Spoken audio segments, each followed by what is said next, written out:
Cette vidéo est consacrée à la première partie des rappels anatomo-histologiques importants pour ce cours de physiologie respiratoire. Au cours du cycle respiratoire, afin d'arriver aux alvéoles où s'effectuent les échanges gazeux, l'air inspiré doit d'abord traverser les voies aériennes. À l'expiration, l'air expiré suit un trajet inverse des alvéoles vers les voies aériennes et l'air atmosphérique. Comme nous l'apprendrons, ce trajet de va-et-vient nécessaire à assurer la ventilation des alvéoles pulmonaires requiert un certain travail de la part des muscles respiratoires. Nous envisageons d'abord les voies aériennes supérieures, comprenant le nez, la bouche, le pharynx et le larynx. L'inspiration peut se faire par voie nasale ou bucco-nasale.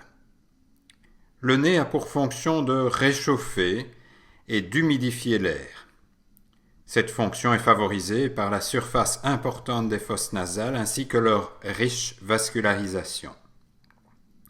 Le nez a également un rôle de filtre, empêchant l'inhalation de grosses particules inhalées grâce aux fibrisses, poils situés à l'entrée des fosses nasales. Au niveau de l'oropharynx, la voie aérienne ne présente pas de structure de soutien rigide et est donc susceptible de se collaber. Il existe des muscles striés comme le génioglosse ou le génio-hyoïdien qui ont une action dilatatrice sur la lumière des voies aériennes au niveau de l'oropharynx, empêchant ainsi le collapsus de la voie aérienne à ce niveau. Dans des situations où le tonus des muscles squelettiques diminue, comme par exemple durant le sommeil, la perméabilité des voies aériennes peut être menacée chez certains individus et ainsi favoriser la survenue d'apnées dites obstructives durant le sommeil. Le larynx, outre sa fonction phonatoire, représente également le carrefour aérodigestif. Le mouvement postérieur et crânio-caudal de l'épiglotte lors de la déglutition est essentiel à éviter l'inhalation des ingestats alimentaires, appelées fausses déglutitions. Au-delà des cordes vocales, nous accédons aux voies aériennes inférieures. À partir de la trachée, les voies respiratoires se divisent en branches de diamètre et longueur variables. De la trachée aux bronches, bronchioles, puis aux sacs alvéolaires, on considère qu'il existe environ 23 divisions ou générations de voies aériennes. On parle de zones de conduction pour désigner l'ensemble des voies aériennes inférieures non alvéolisées, de la trachée aux bronchioles terminales. Au-delà des bronchioles terminales, on trouve la zone de transition, puis la zone respiratoire. À partir des bronchioles respiratoires, on voit des alvéoles apparaître, s'abouchant directement à la paroi bronchiolaire et jouant un rôle négligeable dans les échanges gazeux. Il en est de même dans les canaux alvéolaires, et c'est essentiellement dans les sacs alvéolaires qu'ont lieu les échanges gazeux. La zone de conduction et la zone de transition ne participent pas aux échanges gazeux et elles constituent ce que nous appelons l'espace mort anatomique, représentant un volume de plus ou moins 150 ml, soit environ 30% du volume total inspiré à chaque cycle respiratoire au repos. Même si le diamètre de la lumière des bronches diminue progressivement à chaque division, la somme des diamètres augmente par contre de manière quasi exponentielle dans le science crânio-caudal pour une même génération de voies aériennes. Le diamètre de la trachée est ainsi d'environ 2,5 cm² seulement, alors que le diamètre total des voies respiratoires atteint environ 180 cm² au niveau des bronchioles terminales pour atteindre jusqu'à 1 m² au niveau des sacs alvéolaires. En conséquence, la résistance à l'écoulement de l'air est plus élevée dans la trachée qu'en aval de celle-ci, elle diminue donc de haut en bas. La trachée et les bronches se distinguent des bronchioles par la présence de cartilage assurant un soutien rigide aux voies aériennes, ainsi que de glandes sous-muqueuses. Les cartilages trachéaux sont circonférentiels mais incomplets, leur donnant une forme de fer à cheval ouvert en arrière. La lumière de la trachée et des bronches est bordée d'un épithélium pseudostratifié, où les cellules ciliées sont majoritaires. L'épithélium bronchique comprend également des cellules caliciformes sécrétant du mucus, des cellules séreuses et des cellules basales. Le battement des cils permet de remonter le tapis muqueux sécrété par les cellules caliciformes et les glandes sous-muqueuses vers le larynx. Ce tapis muqueux permet d'humidifier l'air, d'éviter la dessiccation de la muqueuse bronchique et d'intercepter des particules véhiculées par l'air inspiré. Il existe des cellules musculaires lisses dans la paroi, limitées à la bande postérieure dans la trachée, formant une couche circonférentielle mais peu organisée dans les bronches. La couche musculaire lisse siège en profondeur de la muqueuse et son importance augmente relativement au fur et à mesure que le cartilage et le diamètre des bronches diminuent. Elle est ainsi la plus importante au niveau des bronchioles terminales. Son tonus est régulé par le système nerveux autonome et par des médiateurs locaux, comme nous y reviendrons plus tard. Au niveau bronchiolaire, on retrouve également un épithélium comprenant un grand nombre de cellules ciliées.